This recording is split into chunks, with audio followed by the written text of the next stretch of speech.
کشمیر میں کئی دہائیوں سے چلے آ رہے نامساعد حالات سے اگرچہ ہر فرد بالواسطہ یا بلا واسطہ متاثر ہے، تاہم اس تنازع میں سب سے زیادہ متاثر یہاں کی مائیں ہیں۔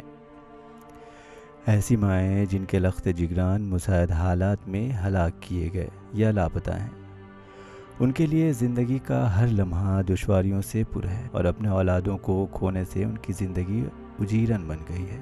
ایک ماں خاص سیکیورٹی فورسز میں کسی ہلاک شدہ شخص کی ہو یا ایک عسکریت پسند کی، اپنے لخت جگر کے فراق میں ان کا ایک ایک پل درد، کرب اور بے چینی سے بھرا ہوا ہے۔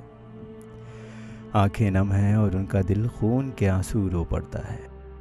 آج 30 سال ہو گیا، ہماری بچے کہاں ہیں؟ تڑپ ہے اپنے بچوں کے لیے، نہ ڈیڈ باڈی ملا نہ کچھ ہے۔ یہ گورنمنٹ ہے، یہ اپنی فارملٹی پورا کرتا۔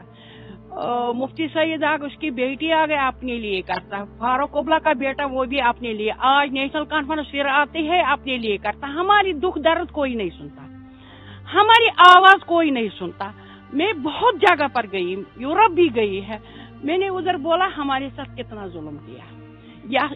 یہ سال یورپ نے رپورٹ نکالا، ہاں یہ انفورسز ڈسپیئرنس جس کو ہندوستان ملوث ہے۔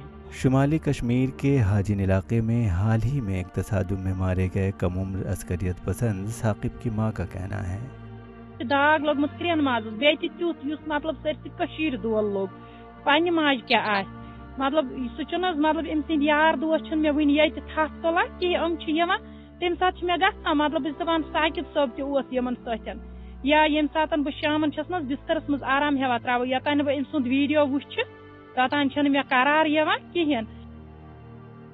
بانڈی پورہ سے ساجد رسول کی رپورٹ۔